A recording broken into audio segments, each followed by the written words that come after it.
OnePlus 15. This phone is receiving a lot of criticism for its cameras, for its design, and to be honest, none of those things bother me. So at the time of recording this, I've been using the OnePlus 15 for about a week, and it's been a great experience. This thing has a huge battery, it's very fast. I'm actually a fan of the software. I think it looks good. I think there's a lot of features. So how I actually use the phone, I do multitask a lot on all of my devices, and OnePlus does multitasking really well, even though it doesn't have as much flexibility and features as Samsung's phones when it comes to multitasking. I do think it's probably second best, to be honest, in terms of multitasking. I know a lot of phones nowadays do the same things, like for example, swiping to the right, you get a floating window, swiping to the left, you get a split screen. But I feel like this OnePlus phone feels a little bit smoother than the other phones when you're doing that. The animations are kind of tuned really nicely on this phone.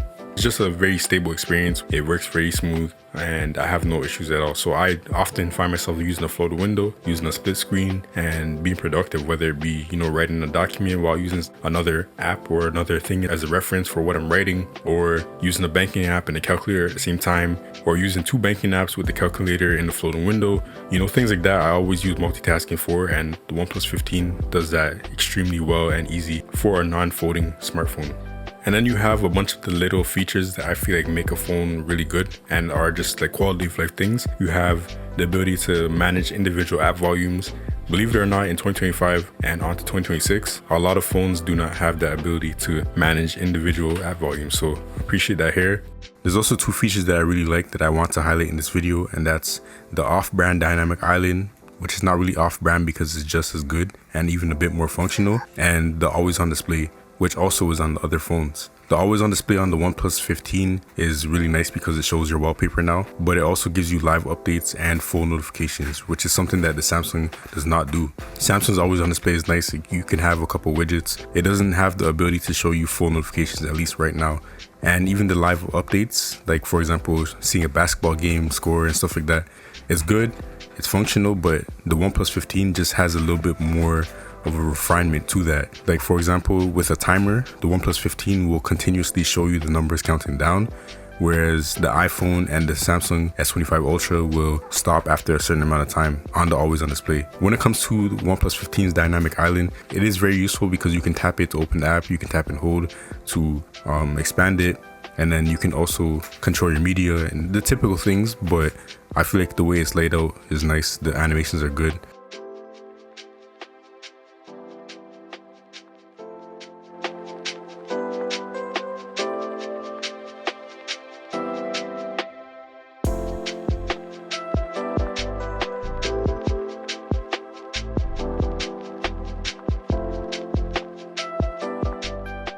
It can go really small when you dismiss it, and it will show the little icon kind of like the iPhone, but then you can also swipe it away as well to have nothing be there. And yeah, it's just functional. So those are two features that I like. I know they're not that serious, not that necessary, but small things like that where it kind of adds to my experience of my smartphone, I really appreciate those things. So OnePlus did a good job with that in the software.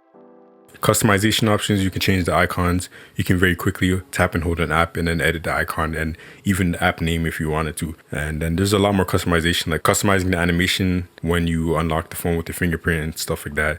I like the sidebar. I think it's something that is kind of essential to smartphone softwares. Like Samsung's Edge panel is one of my favorite features ever on a smartphone. So I'm glad that OnePlus has an equivalent feature that works almost just as well as that one. And you even have certain things like the file dock and recent files and stuff like that where you can access screenshots and you quickly access your files when you're in any app. Very, very nice feature. And then the home screen editing mechanics. This is something that I always talk about. When a phone is good at editing your home screen, I love that. So the OnePlus 15 is no different. You can edit your home screen by pinching with two fingers to enter a home screen editing mode. You can move apps, multiple apps at a time, and drop them and then still be in the editing mode, which is significant to me because it's so annoying when you're editing your home screen and you drag and drop something and then you come out of editing mode and it's just like constantly going back and forth, editing and not editing, if that makes sense. So with this, it's very smooth, very easy. You can even drag and drop widgets and stuff like that, resize them, resize your folders, which I also like as well. Here you have a little bit of options with that, and do all that while still being in editing mode, and then you can just be done. So very quick to set up this phone, very quick to switch your layouts and stuff like that. So this phone, they kind of reduce the cameras. The camera specs are not as good as the previous year's phone, which already didn't have the best of the best camera specs compared to the, top flagship phones from other companies, but they kind of did that while prioritizing like the performance and the gaming stuff. And I know not everybody's a gamer, but this phone actually does perform really well in my experience with the games that I play. Wild Rift 120 FPS locked. I know that's not really like a high bar to reach, a high benchmark, but it is very smooth. There are some other flagship phones that have top of the line chips that do struggle with thermal throttling and even dip FPS in Wild Rift. So it's not the highest end game, the hardest game to run, but it is also something that other phones sometimes struggle with, which is, I guess, kind of unfortunate in terms of optimization. But the OnePlus 15 runs everything very smooth, even gaming. You're obviously going to experience thermal throttling the longer you play, but this phone is definitely built for gaming, and you will have a pretty good experience as things get more optimized on the software side of things. This phone is just a really good phone. Like, I don't really understand a lot of the hate or criticism towards it. Yes, the specs on the camera have been downgraded a bit on paper, but to be honest, in real world usage, it's kind of the same experience as the last year's OnePlus 13. And you might look at that as a negative, but look at all the other flagship phones for the last 5 years. Yes, the cameras get better every year, but it's also very incremental where it's like not even that big of a difference.